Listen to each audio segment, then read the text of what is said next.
Welcome to my channel. महत्त्वाची सूचना. या व्हिडिओमधील सर्व माहिती केवळ शैक्षणिक उद्देशानं दिलेली आहे. ही कोणत्याही प्रकारची गुंतवणूक सल्ला नाही. गुंतवणूक करण्यापूर्वी कृपया स्वतःचा अभ्यास करा किंवा आपल्या आर्थिक सल्लागाराचा सल्ला घ्या. या व्हिडिओतील माहितीवर आधारित घेतलेल्या कोणत्याही निर्णयासाठी आम्ही जबाबदार राहणार नाही. धन्यवाद. नमस्कार आणि या नवीन डीप डाईव्हमध्ये स्वागत आहे. आज आपण एका खूप महत्त्वाच्या विषयावर बोलणार आहोत. कोटक महिंद्रा बँकेचे Q4 FY26 चे निकाल आलेत आणि आपण नेहमीप्रमाणे फक्त वरवरचे आकडे बघणार नाही आहोत, तर मॅनेजमेंटची टिप्पणी आणि त्यामागची खरी परिस्थिती काय आहे हे आज आपण समजून घेणार आहोत. हो, नक्कीच. कारण फक्त हेडलाईनमधले आकडे बघितले तर चित्र खूप वेगळं दिसू शकतं. बरोबर. म्हणजे बघा, सुरुवातीला महसूल 17,827 कोटींवर गेल्याचं दिसतंय. ही साधारण 6% वाढ आहे आणि निव्वळ नफा 5,423 कोटी आहे, म्हणजे फक्त 5% वाढ. 5% वाढ. हो. आजकाल इतर बँका जेव्हा दुहेरी आकड्यात वाढ दाखवत आहेत, तिथे हे 5% खूपच संथ वाटतात. म्हणजे कोटकचा 5% नफ्याचा आकडा पाहिला की पहिल्यांदा वाटतं, अरे रे, गाडी स्लो झाली की काय. म्हणजे वरवर पाहता गाडी स्लो झाल्यासारखी नक्कीच वाटते. पण इथेच त्या निकालांचा खरा गाभा लपलेला आहे. कारण बाजाराला ना सहसा फक्त हेडलाईन नंबर्स बघायची सवय असते. अच्छा. हो, पण जेव्हा आपण बँकेच्या कोर ऑपरेशन्सचा किंवा मूळ बँकिंग व्यवसायाचा विचार करतो, तेव्हा चित्र अगदी वेगळं दिसतं. मला तर हे अगदी एखाद्या विद्यार्थ्याच्या रिपोर्ट कार्डसारखं वाटतं. म्हणजे एका विषयात ग्रेस मार्क्स मिळाले आणि एकूण 95% दिसतायत. पण मुख्य विषयात नक्की काय झालंय ते बघणं जास्त गरजेचं आहे ना. अगदी अचूक उपमा दिलीत तुम्ही. कारण या 5,423 कोटींच्या नफ्यामध्ये एका विशिष्ट व्यवहारामुळे झालेला वन टाइम गेन किंवा एका वेळचा फायदा लपलेला आहे. म्हणजे तो फायदा वजा केला तर खरं चित्र दिसेल. हो ना. जेव्हा आपण बँकेच्या दैनंदिन कामकाजाचं मूल्यमापन करतो, तेव्हा असे एका वेळचे फायदे बाजूला ठेवून विश्लेषण करणं जास्त अचूक असतं. आणि म्हणूनच जेव्हा आपण तो भाग वजा करतो, तेव्हा फक्त मूळ बँकेचा नफा म्हणजेच कोर PAT 4,027 कोटी रुपये येतो. बापरे. हो, आणि इथेच ती 13% दणदणीत वाढ दिसून येते. अरे छा, 13%. म्हणजे मुख्य इंजिन अगदी व्यवस्थित काम करताय तर. 34% वाढवून 4,171 कोटींवर गेलीय. 34% वाढ. म्हणजे नफा 13% वाढतोय, पण EBIT 34% वाढतोय. यातून मला असं दिसतंय की बँकेचं ऑपरेटिंग लिव्हरेज खूप जबरदस्त काम करतंय. नक्कीच. म्हणजे पायाभूत खर्च स्थिर आहे आणि महसूल वाढतोय. हां, खूप महत्वाचा मुद्दा आहे. ऑपरेटिंग लिव्हरेज तेव्हाच काम करतं जेव्हा तुमचा पायाभूत खर्च नियंत्रणात राहतो आणि त्यावरून होणारा व्यवसाय झपाट्याने वाढतो. बँकेने त्यांच्या प्रक्रियांमध्ये जे डिजिटलायझेशन आणलंय त्याचा हा थेट आणि खूप मोठा परिणाम आहे. निव्वळ व्याज उत्पन्न सुद्धा 7,876 कोटी रुपयांवर पोहोचलंय. थोडक्यात सांगायचं तर बँकेचा कोर बँकिंग व्यवसाय अत्यंत मजबूत स्थितीत आहे सध्या. पण हा व्यवसाय एवढा मजबूत कसा झाला? मला वाटतं याचा शोध घ्यायचा असेल तर आपण त्यांच्या बॅलन्स शीटच्या गाभ्याकडे, म्हणजे ठेवी आणि कर्ज यांच्याकडे जायला हवं. हो, ते तर सर्वात महत्वाचं आहे. कारण बघा, सध्या संपूर्ण बँकिंग क्षेत्रात वॉर फॉर डिपॉझिट सुरू आहे. प्रत्येक बँक ठेवी मिळवण्यासाठी प्रचंड धडपडतीये. अगदी बरोबर. आणि अशा अत्यंत स्पर्धात्मक वातावरणात कोटकने 5.72 लाख कोटींच्या ठेवी गोळा केल्यात. ही 15% वाढ आहे. आणि दुसरीकडे कर्ज वाटप बघितलं तर ते 4.96 लाख कोटींवर गेलंय. तिथे 16% वाढ आहे. इथेच बँकेच्या स्ट्रॅटेजीचं खरं यश दिसतं. ठेवी आणि कर्जे यांच्या वाढीचा वेग त्यांनी जवळपास समान ठेवलाय. म्हणजे कुठलाही असमतोल नाहीये. हो, कारण काही बँका कर्जे 20 ते 25% वाढवतात, पण त्यांच्या ठेवी फक्त 10% वाढतात, ज्यामुळे पुढे लिक्विडिटीचा मोठा प्रश्न निर्माण होतो. अगदी बरोबर. कोटकने हा समतोल खूप चांगल्या प्रकारे साधलाय. आणि विशेष म्हणजे त्यांचा कासा गुणोत्तर म्हणजे करंट अकाउंट आणि सेव्हिंग्ज अकाउंट रेशो अजूनही 43%च्या घरात अत्यंत भक्कम आहे. हे कासा गुणोत्तर एवढं राखणं सध्याच्या काळात खूप कठीण झालंय. पण एक मिनिट, इथे मला एका गोष्टीवर बोट ठेवावंसं वाटतं. जेव्हा बँक 16% वेगाने कर्ज वाटते तेव्हा मला थोडी भीती वाटते. भीती कसली? म्हणजे बँकेचं काम हे एका हातात पाण्याचा ग्लास घेऊन वेगात धावण्यासारखं आहे. वेग वाढवला की पाणी सांडण्याची भीती असते. अच्छा, म्हणजे तुमची बुडीत कर्जांबद्दल चिंता आहे. अगदी तेच. बँक जेव्हा वेगात कर्ज देते तेव्हा ते ही जोखीम कशी हाताळत आहेत, कारण NPA वाढण्याची शक्यता जास्त असते ना. यालाच तर रिस्क मॅनेजमेंट म्हणतात. आणि कोटक नेहमीच त्यांच्या पुराणमतवादी किंवा कन्झर्वेटिव्ह रिस्क अप्रोचसाठी ओळखली जाते. तुम्ही जी पाण्याची उपमा दिली त्या अनुषंगाने सांगायचं तर कोटकने वेग वाढवूनही एक थेंबही पाणी सांडू दिलेला नाहीये. खरंच काय? हो, त्यांचे ॲसिड क्वालिटीचे आकडे बघा. ग्रॉस NPA 1.42% घसरून 1.20% आलाय आणि नेट NPA तर केवळ 0.25% आहे. फक्त 0.25%. आजकाल जेव्हा अनसिक्युअर्ड रिटेल कर्जांमध्ये लोक इतके डिफॉल्ट करतायत आणि जोखीम वाढलीये, तेव्हा हा आकडा खरंच थक्क करणार आहे. हो, आणि त्याहूनही महत्वाचा आकडा आहे क्रेडिट कॉस्टचा. तो घसरून 0.39% आलाय. अच्छा. क्रेडिट कॉस्ट कमी असणं याचा अर्थ बँकेला बुडीत कर्जांसाठी खूप कमी तरतूद करावी लागते. बँक 16% कर्जे वाढवतीये, पण ती कुणालाही आंधळेपणाने कर्जे वाटत नाहीये. म्हणजे ते अगदी निवडून कर्ज देत आहेत. एक्झॅक्टली. त्यांच्या अंडररायटिंग प्रक्रियेत अत्यंत उच्च दर्जाच्या ग्राहकांचीच निवड केली जाते. म्हणूनच वेगाने वाढ होऊनही त्यांची मालमत्तेची गुणवत्ता देशातील सर्वोत्तम बँकांपैकी एक आहे. बरं, मी हे मान्य करतो की त्यांचा पाया मजबूत आहे, कर्ज सुरक्षित आहेत.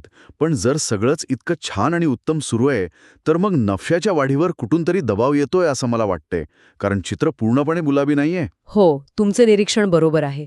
आणि तो दबाव येतोय त्यांच्या मार्जिनमधून. म्हणजे तुम्ही नेट इंटरेस्ट मार्जिन किंवा NIM बद्दल बोलताय ना. हो, ते आकुंचन पावताय.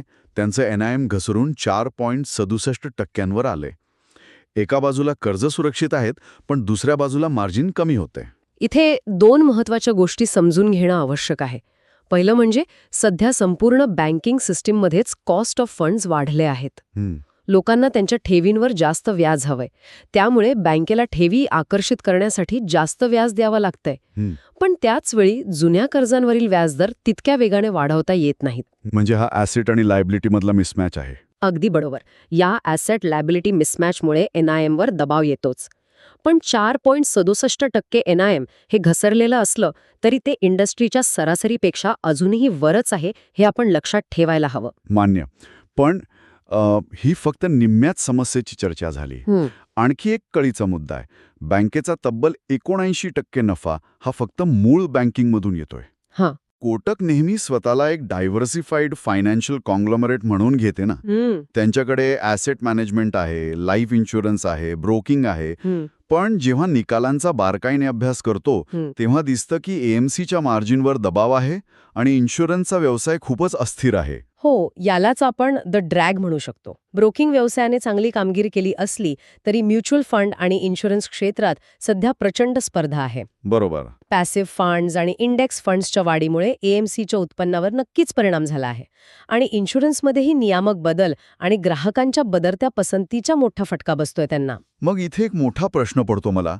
जर कोटकला आपल्या एकूण नफ्यासाठी जवळपास 80% मूळ बँकिंगवरच अवलंबून राहायचं असेल, तर त्या डायव्हर्सिफिकेशनचा खरोखरच काही फायदा होतोय का? हा खूपच रास्त प्रश्न आहे. हो, कारण जर उपकंपन्या अपेक्षित कामगिरी करत नसतील तर तो केवळ कॅपिटलचा किंवा भांडवलाचा अपव्यय आहे असं मला वाटतं.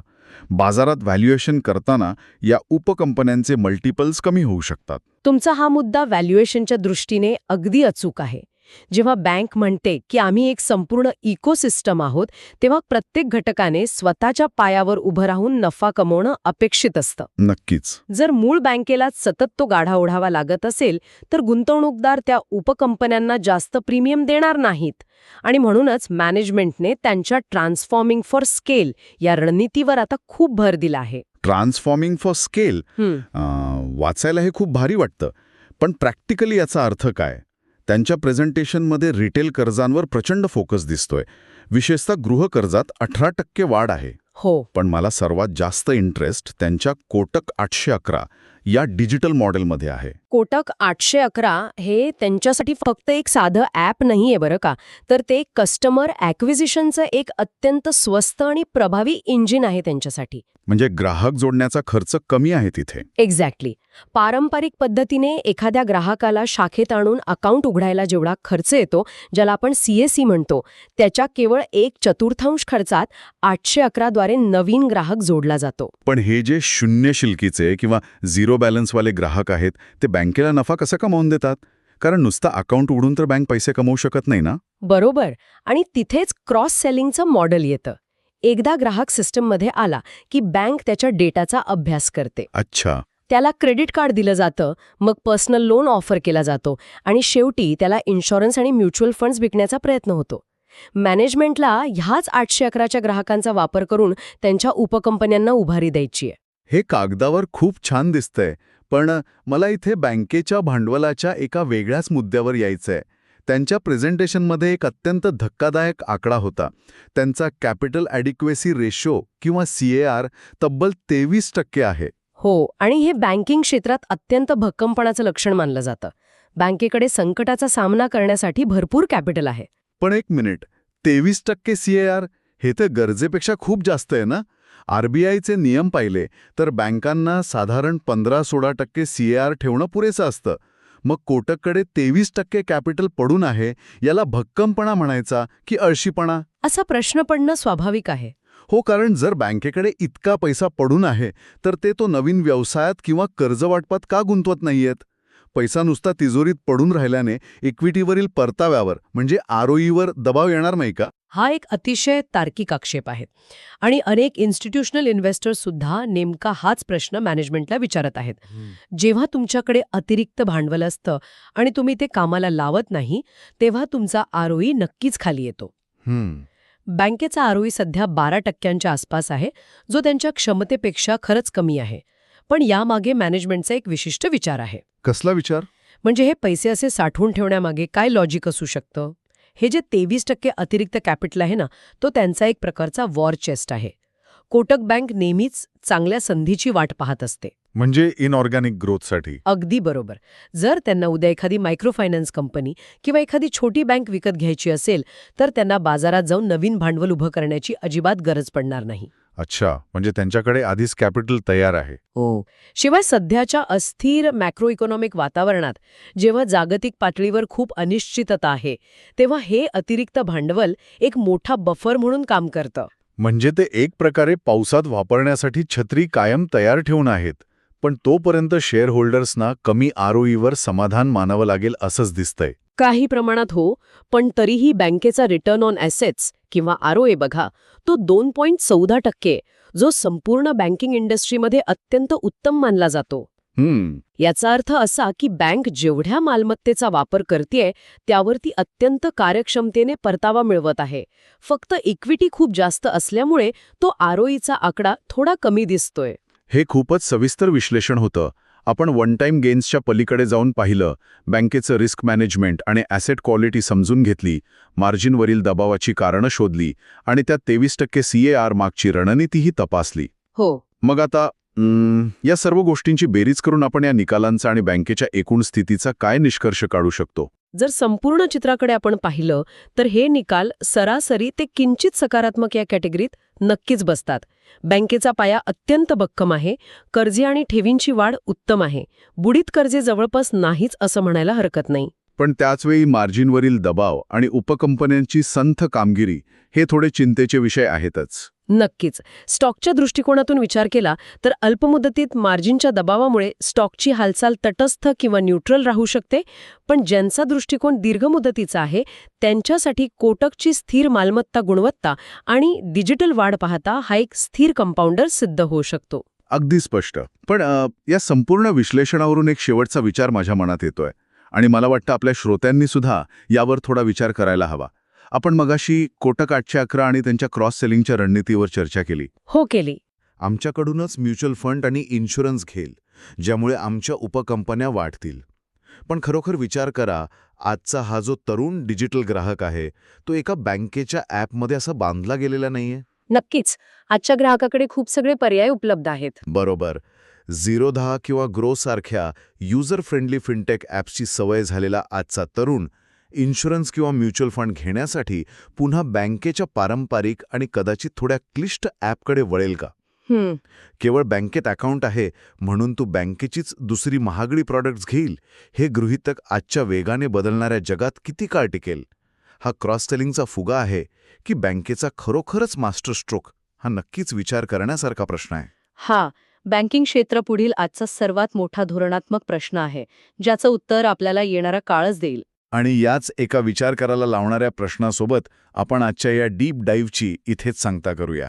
हे निकाल म्हणजे केवळ आकडे नव्हते, तर एका बदलत्या बँकिंग इकोसिस्टीमची कथा होती, जी आपण आज समजून घेण्याचा प्रयत्न केला. हो, खूप छान चर्चा झाली आज आपली. नक्कीच. तर पुन्हा भेटूया पुढच्या डीप डाईव्हमध्ये एका नवीन आणि रंजक विषयासोबत.